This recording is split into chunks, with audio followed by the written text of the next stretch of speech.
Moi, je vais vous présenter des choses sur l'analyse textuelle. Alors, je ne travaille pas vraiment en recherche là-dessus, mais sur les techniques qui sont utilisées pour essayer de visualiser ces données de texte. Et donc là, c'est un petit exemple pédagogique que j'ai essayé de faire sur des œuvres littéraires. Alors, les données sur lesquelles j'ai travaillé, eh bien, c'est des œuvres littéraires provenant de 18 auteurs avec 323 textes qui ont été pris en compte. Donc, je n'ai pas tout lu, loin de là. Et l'idée, eh bien, c'est de se dire, est-ce qu'on peut voir comment les auteurs rendent compte de la réalité du monde, quelles sont les questions qui peuvent se poser, quelles sont leurs visions de la vie qu'ils sont en train de mener, de leur entourage. Et bien, autre question, est-ce qu'on peut construire des classes d'auteurs, des courants de pensée parmi ces auteurs? Alors, en faisant ça, pas en lisant tous les textes, mais en s'aidant éventuellement un petit peu de statistiques. Alors, évidemment, il faut aussi lire les textes, mais là, on va voir ce que les statistiques pourraient apporter si on veut bien appréhender cette question-là. Donc, l'idée de départ, c'est qu'on a ces textes, donc ces 323 textes. Alors en fait, moi j'ai considéré que j'avais 18 auteurs avec, comme s'ils avaient fait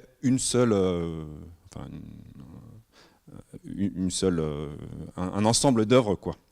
Et l'idée qu'on peut avoir, c'est de se dire, bien finalement, parmi ces auteurs, s'ils emploient les mêmes mots, c'est qu'en fait, derrière, ils véhiculent un peu les mêmes idées, ils s'intéressent aux mêmes problèmes.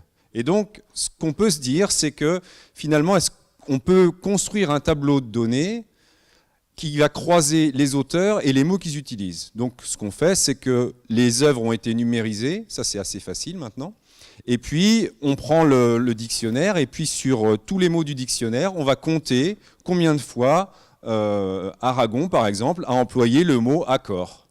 Et puis on fait ça sur tous les mots et tous les auteurs. Et on se retrouve avec un tableau de données qui a énormément de lignes, autant de lignes qu'il y a de mots. Donc c'est vraiment très important comme tableau de données. Alors moi je me suis restreint à tous les mots qui étaient cités au moins 100 fois. Donc c'est un tableau un peu plus court, mais il y a quand même 978 mots et puis 18 auteurs. Donc vous voyez un tableau qui est assez conséquent. Et puis l'idée, c'est à partir de ce tableau, d'essayer de trouver des regroupements et de comprendre pourquoi les auteurs se ressemblent. Donc comment est-ce qu'on va pouvoir analyser un tel tableau de données? Alors, avant d'aller directement sur un gros tableau de données comme ça, j'ai pris un petit exemple pour essayer de faire passer les idées de comment est-ce qu'on peut voir les auteurs qui se ressemblent, les auteurs qui sont différents, en quoi ils se ressemblent, en quoi ils sont différents. Donc j'ai pris un extrait avec 5 mots et 3 auteurs uniquement. Et puis, bien ici, j'ai mis en trois auteurs, Corneille, Racine et Zola, et puis 5 mots sur la profondeur, il y a 5 mots, la fureur, linge, je vois pas bien, sentier, vallée et victoire. Et là, ce qu'on voit, c'est que tous les auteurs emploient les mots à peu près dans les mêmes proportions. La hauteur du bâton est à peu près la même partout, donc tous les auteurs emploient les mots dans les mêmes proportions. Donc là, on a envie de dire, il n'y a pas de spécificité des auteurs. Ils disent tous à peu près les mêmes choses. Ils s'intéressent à peu près tous aux mêmes choses. Autre situation, bien là, les barres ne sont pas de la même hauteur d'un auteur à l'autre. Il y a des auteurs qui ont employé beaucoup plus de mots. Zola, qui est à droite, toutes les barres sont plus hautes, mais finalement, c'est dans les mêmes proportions pour chaque auteur. Donc en fait, ils emploient à peu près les mots dans les mêmes proportions. Donc on a envie de dire, là encore, ils s'intéressent à peu près tous aux mêmes choses. Et puis, situation qui va beaucoup plus nous intéresser, là vous voyez immédiatement qu'il y a des choses qui sont particulières. Notamment, par exemple, que Corneille, on voit qu'il accorde beaucoup d'importance au mot victoire. Il suremploie ce mot-là beaucoup plus que les autres. Il y a une association forte entre Corneille et le mot victoire. Et puis, il y a une petite barre tout en bas ici, où on se dit que Zola, lui, au contraire, sous-emploie le mot victoire. Pardon, excusez-moi. Corneille, c'était pour le mot fureur, qui suremploie le mot fureur, et au contraire, Zola sous-emploie le mot victoire. D'accord ? Donc là, on voit bien ce qui se passe sur les données. Et puis, en faisant ça, on va pouvoir voir les auteurs qui se ressemblent, plus ou moins, qui ont à peu près les mêmes profils d'utilisation des mots, et puis les auteurs qui ont des profils différents et qui suremploient certains mots. Alors, pour les étudiants de terminale, vous avez peut-être entendu parler d'indépendance, de test du qui 2. C'est un petit peu ces choses-là qu'on peut faire sur ces données. Bon, le problème dans notre analyse à nous, c'est qu'on avait quand même 18 auteurs et 978 mots. Donc des barres, il va y en avoir beaucoup. Et je vais quand même avoir du mal à retrouver les profils qui se ressemblent et les profils qui sont différents. Il y a beaucoup trop de chiffres dans mon tableau, de nombres dans mon tableau, pour pouvoir visualiser les données comme ça. Donc, comment je vais faire ? Ce que je vais faire, c'est que je vais construire une carte des auteurs en ayant l'idée suivante, c'est que deux auteurs qui emploient à peu près les mots dans les mêmes proportions, qui ont à peu près les mêmes idées, je vais les rapprocher sur la carte, je les mets proches. Et puis des auteurs qui emploient des mots très différents, je vais les éloigner sur la carte. Et puis je vais essayer de construire la carte, une carte optimale, pour pouvoir voir au mieux les ressemblances entre auteurs, les différences entre auteurs.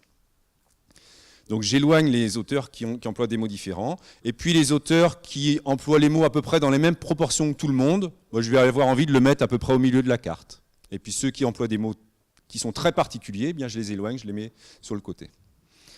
Et donc voici la carte qui est donnée donc de façon complètement automatique. Une fois que j'ai le tableau de mots, c'est immédiat avec un petit logiciel. Et donc qu'est-ce qu'on voit ici ? On voit des choses, alors vous allez pouvoir reconnaître des choses, par exemple Corneille-Racine qui s'intéresse un petit peu quand même au même sujet, puisqu'ils sont proches sur ma carte, c'est qu'ils s'intéressent au même sujet. Ils sont opposés au contraire à Zola qui est très éloigné. Donc voilà, après est-ce qu'on peut interpréter ça ? Là on pourrait demander à des linguistes de nous expliquer plus ça, ou des gens qui s'intéressent à la littérature de près, de nous interpréter ça. Stendhal-Balzac sont très proches aussi, très éloignés de Lamartine. Voilà, donc on retrouve des choses qui peuvent être intéressantes, qu'on connaît plus ou moins. Alors, j'ai voulu vérifier un petit peu cette carte-là, voir si ce n'était pas complètement aberrant, et j'ai mis par exemple les dates de naissance des auteurs juste dessous, et ce qu'on voit, c'est qu'il y a quand même une évolution du vocabulaire. On voit dans le temps les auteurs qui sont positionnés, alors pas parfaitement sur cette parabole, mais quand même, ils sont positionnés et on voit l'évolution du vocabulaire partant de Corneille et Racine, qui sont les plus vieux, et allant par le 17e siècle et 18e siècle, Marivaux, Diderot, après et 18e Stendhal-Balzac, et 19e Stendhal-Balzac, et tout cela, 19e et 20e. Donc il y a vraiment une évolution du vocabulaire, on se dit qu'on retrouve des choses intéressantes. Autre chose qu'on peut faire en mathématiques, en statistiques, c'est d'essayer de faire les groupes d'auteurs. C'est ce que je vous disais tout à l'heure. Est-ce qu'on peut regrouper les auteurs, retrouver des courants littéraires ? Eh bien, on peut construire ce qu'on appelle des arbres hiérarchiques. Dans ces arbres, il y a d'ailleurs des nœuds, donc par rapport à l'exposé de tout à l'heure, donc des nœuds et des branches. Et l'arbre propose en fait une visualisation des distances entre les auteurs, donc des auteurs qui sont très proches, Diderot et La Bruyère sont très proches, Corneille et Racine sont très proches, etc. Puis on peut voir que ces auteurs-là sont très éloignés, au contraire de Aragon, Zola. Et on peut couper l'arbre, et quand on coupe l'arbre, ça construit des classes. Et donc là, j'ai constitué les classes qui sont proposées par la classification, qui s'appelle une classification en statistique automatique. Et donc dans ces classes, eh bien, on retrouve en fait des courants de pensée littéraires de façon quasi automatique. Donc là, il y a des regroupements qui ont été faits et qui sont loin d'être aberrants. Alors on retrouve par exemple donc Corneille et Racine, qui sont des classiques, qui sont du XVIIe siècle, qui sont opposés à Zola, qui est un naturaliste. Donc là, les classifications que je donne, classiques, naturalistes, j'ai retrouvé dans Wikipédia, c'est noms pour ces courants. On voit aussi Stendhal et Balzac qui sont des réalistes, qui sont très éloignés de Lamartine qui est un romantique. Et en regardant dans Wikipédia, ce qu'on peut noter par exemple, c'est une phrase qui est dite, c'est les réalistes, ils ont un point commun, c'est de s'éloigner des romantiques. Moi, sur ma classification, j'observe exactement ça, c'est que les réalistes sont à l'opposé des romantiques. Donc on retrouve des choses comme ça. Enfin, moi, je les retrouve en tout cas, je ne connaissais pas. Et puis on retrouve l'évolution du vocabulaire selon les siècles. Alors, maintenant que j'ai fait mes groupes d'auteurs, ce qu'on peut se dire, c'est est-ce qu'on peut caractériser ces auteurs? Ils avaient le même courant de pensée ou des courants de pensée proches? Qu'est-ce qui caractérisait ces courants de pensée? De quoi est-ce qu'ils parlaient? Donc là, on avait un jeu de données avec des mots, eh bien on va pouvoir utiliser ces mots-là pour essayer de caractériser les courants de pensée. Donc, alors là c'est peut-être un peu plus technique, c'est pour voir comment est-ce qu'un mot est caractéristique d'un groupe d'auteurs. Donc là, je me suis dit, est-ce que le mot victoire est caractéristique du groupe d'auteurs Corneille-Racine? Donc ça, c'est des choses, alors, pour les terminales, des choses que vous avez dû faire. C'est bien, on se dit, le mot victoire, il a été cité 303 fois en tout, par les 18 auteurs, et 248 fois par Corneille et Racine. Donc là, on se dit, quand même, ils ont beaucoup cité le mot victoire par rapport aux autres. Et en tout, il y avait 1 548 000 mots, un peu plus, et Corneille et Racine, eux, ont utilisé 81 065 mots. Et donc là, ce qu'on peut se dire, c'est est-ce que le mot victoire est suremployé ou pas par Corneille et Racine? Bien là, l'idée, c'est des idées qu'on a avec les boules et les urnes. Là, on met des boules dans une urne, des boules blanches, des boules rouges, et on fait des tirages. Et quelle est la probabilité d'avoir des boules rouges, un certain nombre de boules rouges? Mais là, la question, c'est un peu ça, c'est je mets dans une urne des boules blanches qui correspondent aux mots qui sont tous les mots autres que le mot victoire, et je mets des boules rouges qui sont les boules qui correspondent au mot victoire. Donc j'en mets 303.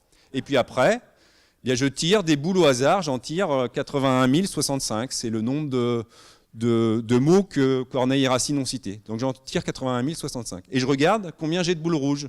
Et je me dis, eh bien, si j'ai 248 boules rouges ou 250 boules rouges, c'est que Corneille et Racine, ils utilisent les mots comme s'ils avaient choisi ces mots-là au hasard. Et puis si au contraire, j'ai très peu de chances d'avoir 248 boules rouges ou plus que 248 boules rouges, je me dis, Corneille et Racine, ils n'utilisaient pas ces mots-là par hasard, ils ont vraiment suremployé ce mot-là. Et donc là, la probabilité d'avoir plus que 248 boules rouges, enfin 248 boules rouges ou plus que 248 boules rouges, c'est 2, 10-6. Donc j'ai très peu de chances de tomber sur 248 boules rouges ou plus si j'avais tiré au hasard dans une urne. Donc là, je peux affirmer qu'il y a quelque chose de significatif, et donc Corneille et Racine suremploient ce mot victoire. Et donc, ça caractérise ce courant de pensée. Et donc, ce que j'ai fait là avec le mot victoire, je peux le répéter pour les 978 mots. Et donc, je vais voir, comme ça, quels sont les mots qui caractérisent chaque courant de pensée. Donc là, j'ai repris le courant de pensée pour les classiques, la Corneille et Racine. Donc il y a ingrat, pleure, alarme, et puis il y a beaucoup de mots, et puis je peux le faire pour Lamartine, et puis après pour Sade. Alors là, je ne vais pas citer les mots pour Sade.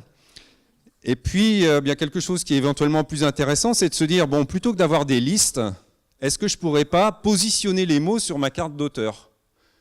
Comme ça, je vais avoir à la fois les auteurs et les mots, et je vais pouvoir comprendre directement sur une même carte. Mais ça, c'est en fait assez facile. Il suffit de calculer un barycentre. Donc tout le monde sait calculer un barycentre. Le barycentre, le mot victoire, je vais le positionner au barycentre des auteurs. Alors au barycentre des auteurs, mais en mettant un poids sur le nombre de fois où ils ont utilisé le mot. Donc Corneille a utilisé le mot, par exemple, 150 fois. Bien, je vais prendre un poids de 150 pour Corneille. Racine, 100 fois, ça va être un poids de 100. Puis Zola, 0, bien, je mets un poids de 0. Et je calcule le barycentre. Et je positionne le mot victoire à cet endroit-là. Et je positionne comme ça tous les mots. Et voici la carte qu'on obtient. Alors c'est une carte évidemment qui est très chargée, puisque j'ai beaucoup de mots au départ. J'ai 978 mots, donc voilà, il y a beaucoup de mots, et bien, ils sont positionnés. Alors je peux éclaircir un petit peu, et puis donner quelques mots caractéristiques de chaque courant de pensée, positionnés sur la carte. Et on voit comme ça comment caractériser maintenant les courants de pensée. Et puis, bien, les classiques Corneille et Racine, on voit qu'ils utilisent des mots par rapport au thème de la tragédie. D'accord ? Les romantiques, eux, ils utilisent des mots comme vallée, tronc, rocher. Bien, eux, ils s'intéressent beaucoup à la nature. Et on retrouve ici les thématiques de ces auteurs. Alors, là, c'est assez général ce que je dis, mais on peut aller un peu plus dans le détail. Par exemple, comparer les réalistes et les naturalistes, ou voir leurs points communs. Mais en fait, on peut voir que naturalistes et réalistes, eux, ce qu'ils ont envie, c'est de montrer la société telle qu'elle est. Et dans les mots qu'ils y emploient, mais on retrouve bien ça. Et puis, même on peut les différencier, naturalistes et réalistes, parce que dans les naturalistes, alors là, c'est encore sur Wikipédia, j'ai trouvé ça, c'est qu'ils s'intéressent à décrire de façon un peu plus scientifique les choses pour expliquer le comportement des protagonistes. Donc là, c'est ce qu'on retrouve avec Zola et le naturalisme. Il emploie des mots où il décrit vraiment le réel avec le trottoir, le linge, etc. Les tâches. Donc voilà sur cet exemple d'analyse textuelle. Donc c'est un petit exemple. Alors évidemment, hein, après, il faut aller creuser et puis discuter avec des gens qui connaissent bien les œuvres, mais ça peut permettre une première approche de nombreuses œuvres. Là, ici, il y avait quand même 323 textes, ce qui est vraiment énorme. Alors, d'autres exemples d'analyse textuelle, bien, je vous ai dit, pour chaque auteur, j'avais pris l'ensemble de ses œuvres directement et j'avais mis tout ça dans un seul sac. Mais j'aurais pu aussi prendre chaque œuvre et puis positionner chaque œuvre et voir s'il y a une évolution dans ces œuvres à chaque auteur, d'accord ? Mettre un point par œuvre et puis voir s'il y a une évolution dans le temps ou si au contraire il reste vraiment très proche sur un même sujet. Alors on pourrait faire de l'analyse textuelle sur les professions de foi des candidats à la présidentielle par exemple. D'accord, ça va arriver et bon, je ne sais pas si ce sera très intéressant, mais bon. On peut faire des analyses textuelles aussi sur des questions ouvertes. On a questionné des personnes et puis on leur demande de répondre à différentes questions et puis il y a aussi des questions ouvertes souvent pour donner leur avis, c'est libre, et bien on peut faire de l'analyse textuelle sur ce genre de données. L'analyse des tweets aussi sur des recettes de maïs dans une grosse entreprise d'agroalimentaire. Alors je dis ça parce que ça on a eu des étudiants en stage qui ont fait ça, donc voilà, c'est pour ça que j'en parlais, mais c'est des choses où on a énormément de tweets, donc énormément de données, et on a besoin d'outils pour visualiser ça de façon facile. Et puis ce que je voulais dire, c'est que tout ce que je vous ai dit là sur la construction des cartes, sur les associations entre les cartes et les mots, je l'ai fait avec des auteurs français, mais j'aurais pu le faire avec des auteurs allemands. Il n'y avait aucune difficulté, parce que j'ai juste un tableau avec des mots et des auteurs, et donc je peux très bien le faire avec Goethe, Kant, Nietzsche, etc. Après, je vais avoir du mal à interpréter un peu plus loin, mais il n'y a pas vraiment de difficulté à passer à ça.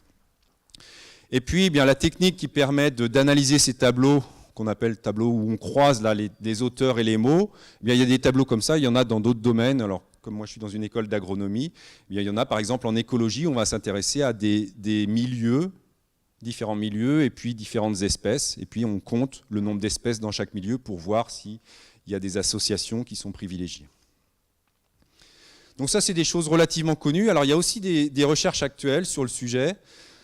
Par exemple, sur des tableaux de données où on a fait des enquêtes, et on a fait des enquêtes auprès de personnes qui sont des Espagnols et d'autres qui sont des Anglais.